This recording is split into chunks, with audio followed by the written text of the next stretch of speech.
మీ పిల్లలు ఇంటర్మీడియట్ మరియు ఎంసెట్ చదువుతూ సబ్జెక్ట్స్లో కన్ఫ్యూజ్ అవుతున్నారా? కాన్ఫిడెన్స్ లెవెల్ తక్కువగా ఉందా? రిపీటెడ్ మిస్టేక్స్ చేస్తున్నారా? అయితే మీకోసమే ఉంది rise app. 1 lakh question bank, performance analysis, online classes by experts, ఇంకా మరెన్నో ఫీచర్స్ తో మీ ముందుకొచ్చింది rise the perfect guide. Description లో ఉన్న లింకును ఉపయోగించి సబ్స్క్రైబ్ అవ్వండి. జగన్ చెల్లి షర్మిలకు నారా లోకేష్ బంపర్ ఆఫర్ ఇవ్వబోతున్నారా? కడపలో మరదలు వర్సెస్ వదినల పోరుకు రంగం సిద్ధమవుతోందా? షర్మిలపై పోటీకి భారతి సిద్ధమవుతున్నారా అంటే అవుననే సమాధానం ఇస్తున్నారు కొంతమంది రాజకీయ విశ్లేషకులు.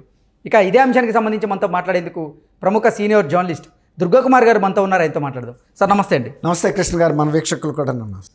సార్, జగన్ చెల్లు షర్మిలకి నారా లోకేష్ భారీ ఆఫర్ ఇవ్వబోతున్నారని, ఆవిడ్ని కడప లోక్సభ స్థానం నుంచి పోటీ చేయించబోతున్నారంటూ కూడా ఒక వార్త గతంలో చక్కర్లు కొడుతున్న నేపథ్యంలో, ఒకవేళ గనక షర్మిల గారు నిజంగా టీడీపీ నుంచి పోటీ చేస్తే అక్కడ ఎంపీగా ఆవిడ పైన వైఎస్ భారతి గారు పోటీ చేసేందుకు సిద్ధంగా ఉన్నారంటూ కూడా మరో వార్త వచ్చింది. ఏంటి సార్ ఈ వార్తల్లో వాస్తవం ఉందా అంటే ఏం చెప్తారు?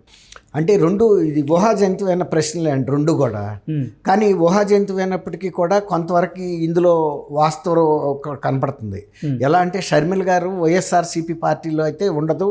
ఆమె వ్యతిరేకంగా ఆల్రెడీ తెలంగాణలో పార్టీ పెట్టడం, తర్వాత కాంగ్రెస్లో విలీనం అవ్వటం ఇవన్నీ జరిగినాయి. ఇంకొకటి సార్, సొంత అన్నకి చాలామంది పుట్టినరోజు శుభాకాంక్షలు తెలిపినప్పటికీ కూడా వైఎస్ షర్మిల అసలు పుట్టినరోజు శుభాకాంక్షలు అయితే తెలపలేదు. మొన్న క్రిస్మస్కి నారా లోకేష్కి అలాగే తెలుగుదేశం పార్టీకి క్రిస్మస్ గిఫ్ట్లు పంపిస్తూ శుభాకాంక్షలు తెలిపారు. అలాగే నారా లోకేష్ గారు కూడా ప్రతిస్పందించారు దానికి. అంటే సొంత అన్నకే శుభాకాంక్షలు తెలపలేదు, ఇక్కడికి వచ్చేసరికి నారా లోకేష్ గారికి శుభాకాంక్షలు తెలిపారు. అంటే షర్మిల గారిది అలాగే సునీత గారి చూపు టీడీపీ వైపు మళ్ళింది. ఆయన చంద్రబాబు టీంతో కలిసి పనిచేయాలని భావిస్తున్నారు వారు అంటూ కూడా ఒక వార్త గతంలో చక్కర్లు కొట్టిన నేపథ్యంలో, నిజంగా షర్మిల గారు టీడీపీ నుంచి పోటీ చేసే అవకాశం ఉందని, ఒకవేళ టీడీపీ నుంచి షర్మిల గారు పోటీ చేస్తే వైఎస్ఆర్సీపీ నుంచి షర్మిలతో పోటీలో నిలబడేందుకు భారతి గారు సిద్ధంగా ఉన్నారంటూ కూడా ఒక వార్త బయటకు వస్తుంది. దీన్ని ఎలా చూడొచ్చు ఈ నేపథ్యం? ఇప్పుడు ఈ రాబోయే లోక్సభ అసెంబ్లీ ఎలక్షన్స్ ఆంధ్రప్రదేశ్లో రాజకీయ శక్తుల పునరేకీకరణకి ఒక రంగం ఏర్పడబోతుందండి. రంగం అంటే ఎట్లా అంటే, ఇప్పుడు షర్మిల గారు ఒక సంచలనమైన వ్యక్తిగా నిలిచారు ఇప్పుడు ఈ రాజకీయ క్రీడలో. ఎట్లా అంటే ఆమె కాంగ్రెస్ వైపున నిలబడినా లేకపోతే టీడీపీ వైపు నిలబడినా కూడా ఆమె ఒక సంచలన వ్యక్తిగానే మారతారు. ఇప్పుడు ఆల్రెడీ కాంగ్రెస్లో చేరిన సంకేతాలు బయటకు వచ్చినాయి. కానీ ఆమె ఆంధ్రప్రదేశ్లో రాజకీయాలకి వెళ్ళబోయే టైంలో ఆమె మళ్ళీ ఆ ఈక్వేషన్ని సరిచూసుకుంటుంది. టీడీపీతో బాగా ఉంటుందా లేకపోతే కాంగ్రెస్ ప్లాట్ఫామ్ మీద బాగుంటుందా అనేది. వేదిక ఎక్కబోయే ముందు ఏ వేదిక అయితే ఆంధ్రప్రదేశ్కి సూట్ అవుతుందని చూసుకుంటుంది. ఇక్కడ అనేటప్పటికీ ఈ కాంగ్రెస్లో జాయిన్ అయ్యారు. బీఆర్ఎస్కి వ్యతిరేకంగా కాంగ్రెస్ ఉంది కాబట్టి ఇప్పుడు తన సొంత అన్నని ఎదుర్కోవటానికి వెళ్ళినప్పుడు అక్కడ వాళ్ళ తండ్రి ముఖ్యమంత్రిగా చేసిన కాంగ్రెస్ పార్టీ ఆఫర్ ఇస్తుంది ఆమెని కీ రోల్లో ఉండమని. సమన్వయకర్త అన్న చెప్పొచ్చు, లేకపోతే పీసీసీ ప్రెసిడెంట్గా అయినా చెప్పొచ్చు, చైర్పర్సన్గా. అయితే ఇప్పుడు ఆమె ఏ నిర్ణయం తీసుకున్నా కూడా ఒక సంచలనాత్మకంగానే ఉంటుంది. అట్లాని టీడీపీతో మొన్న ఆమె సంకేతాలు పంపించి చూసారా, అది ఒక సిగ్నల్. వైఎస్ ఫ్యామిలీకి నారా ఫ్యామిలీస్కి మధ్యలో శత్రుత్వం ఉండాల్సిన అవసరం లేదు. రాబోయే రోజుల్లో రాజకీయంగా ఈ సంబంధాలు అనేవి మార్పులు జరగబోతున్నాయి. ఎవరికి శాశ్వత శత్రువులు శాశ్వత మిత్రులు లేరు ఇక్కడ. మరీ ముఖ్యంగా వైఎస్ ఫ్యామిలీలో స్ప్లిట్ వచ్చేసింది. ఇప్పుడు వైఎస్కి నిజమైన వారసుడు జగన్మోహన్ రెడ్డి, షర్మిల. తర్వాత విజయం గారు ఇప్పుడు ఏ నిర్ణయం తీసుకుంటారు?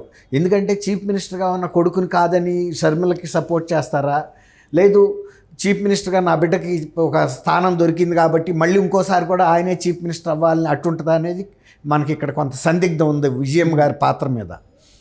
గతంలో వేరు, తెలంగాణ వచ్చినప్పుడు ఇక్కడ జగన్మోహన్ రెడ్డి లేడు కాబట్టి షర్మిల గారిని ముఖ్యమంత్రిగా ప్రొజెక్ట్ చేయడానికి ఆమె శతవిధాలా ప్రయత్నించింది, ఆమె సర్వశక్తులు వడ్డీ. కానీ అక్కడికి వెళ్ళేటప్పటికి మళ్ళీ ఆలోచనలో పడే పరిస్థితి ఉంది, డోలాయమాన పరిస్థితి వచ్చేసింది. ఎట్లా అంటే కాంగ్రెస్ గతంలో లాగా వాడుకుని ఉపయోగించుకుని వీళ్ళ కుటుంబంలో చీలికి తీసుకొచ్చి వదిలేస్తుందేమోనని. అందుకు ఉదాహరణగా ఆమె వివేకానంద రెడ్డి గారిని ఉదాహరణ కూడా చెప్తున్నారు. ఎట్లా అంటే గతంలో ఆయన కాంగ్రెస్ పార్టీలో ఉండి విజయం గారి మీదే పోటీ చేశాడు పులివెందుల నుంచి. అంటే కుటుంబంలో అంతర్గతంగా తగాదాలు పెడుతుంది కాంగ్రెస్ అనే భావనని విజయలక్ష్మి గారు షర్మిల గారిలో చొప్పించే ప్రయత్నం చేస్తున్నారని అంటున్నారు. అది కొంతవరకు వాస్తవం కూడా అయి ఉండొచ్చు. కానీ శత్రువుని కరెక్ట్గా ఒక నిర్వచనం చెప్పుకోవాలి. జగన్మోహన్ రెడ్డి గారిని వీళ్ళు వ్యతిరేకిస్తారా, బలపరుస్తారా? ఒకవేళ వ్యతిరేకించడమే కనుక నిర్ణయం అయితే అప్పుడు ఏ ప్లాట్ఫామ్ ఎంచుకోవాలి, ఏ స్థాయిలో ఎదుర్కోవాలనేది నిర్ణయించుకోవాలి కదండి. వాళ్ళు ఆ సందిగ్ధంలో కొంత కొట్టుమిట్టాడుతున్నట్టు కనపడుతుంది. జగన్మోహన్ రెడ్డి గారిని శత్రువుగా డిక్లేర్ చేసి బయటకు వచ్చి తప్ప స్పష్టమైన పోరాటం జరగదు. ఇప్పుడు ముసుగులో గుద్దులాట్లాగా ఆయన కొంతసేపు కాసేపు నా రక్త సంబంధికుడు, లేకపోతే విజయలక్ష్మి గారు కూడా మరి నా బిడ్డ కదా చీఫ్ మినిస్టర్ అయ్యాడు మళ్ళీ ఇక్కడ ఎందుకనే పరిస్థితి, అట్లాంటి డొలామాయ్ అన్న పరిస్థితి ఉండకుండా ఉంటే మీరు అన్నట్టు ఆమె తెలుగుదేశంలో చేరిన ఆశ్చర్యం లేదు. మొన్న అది ఒక ఇండికేషనే.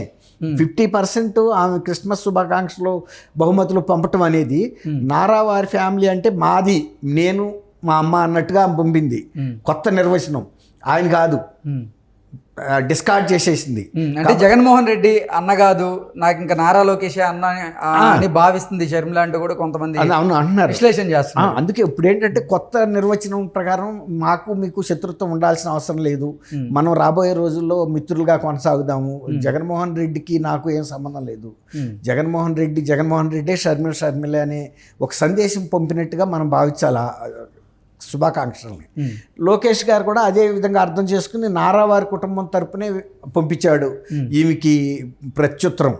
అంతేగాని తను వ్యక్తిగతంగా లోకేష్గా పంపలేదు. ఈమె కూడా వైఎస్ కుటుంబం నుంచి పంపినట్టుగానే పంపింది తప్ప షర్మిల వ్యక్తిగతంగా పంపలా.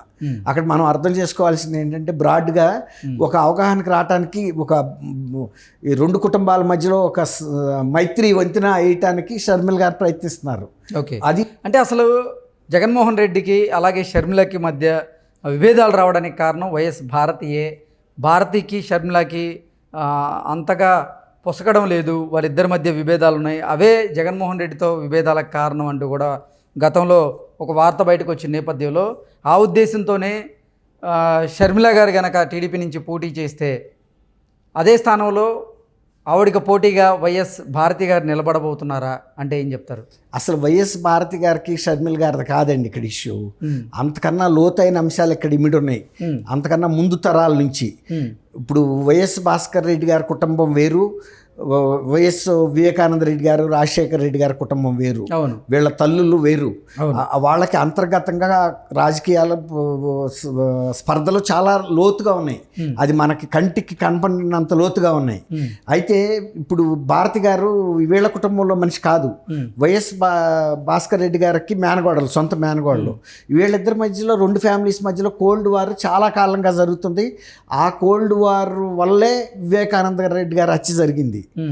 అందువల్ల ఈ షర్మిల గారికి భారత్ గారికి వ్యక్తిగతంగా ఉండే విభేదాల క్వశ్చన్ కాదు అక్కడ, అంతకు మించిన లోతులో ఉన్నాయి. కాబట్టి గత ఒక తరం రెండు తరాల ముందల నుంచి అవే కొనసాగుతున్నాయి. ఇప్పుడు భారతి గారు రక్త సంబంధికులు అవతల ఇక్కడ కోడలుగా వచ్చిందే కానీ ఆమె పుట్టిల్లు ఆమె ప్రయోజనాలన్నీ అటేపు ఉంటాయి. ఇది గత కొంతకాలంగా తరాలుగా జరుగుతున్న కోల్డ్ వార్ అది. కాబట్టి భారతి గారు షర్మిల గారు పోటీ చేస్తే సహజంగా ఆమె వైఎస్ఆర్సీపీ తరఫున లేడీకి లేడీ, ఇప్పుడు ఇంకొకళ్ళు ఎవరన్నా పోటీ చేశారు అనుకోండి షర్మిల గారి మీద, తట్టుకోలేరు. ఎట్లా అంటే షర్మిల గారు రాజశేఖర రెడ్డి గారికి సొంత కూతురు, తర్వాత ఆయన వారసత్వాన్ని పుచ్చుకుందని చెప్పుకుంటుంది. కాబట్టి ఇప్పుడు అవినాష్ రెడ్డిని అక్కడ పోటీకి పెట్టలేరు, ఎందుకంటే అవినాష్ రెడ్డి మీద చాలా తీవ్రమైన ఆరోపణలు వచ్చి ఉన్నాయి.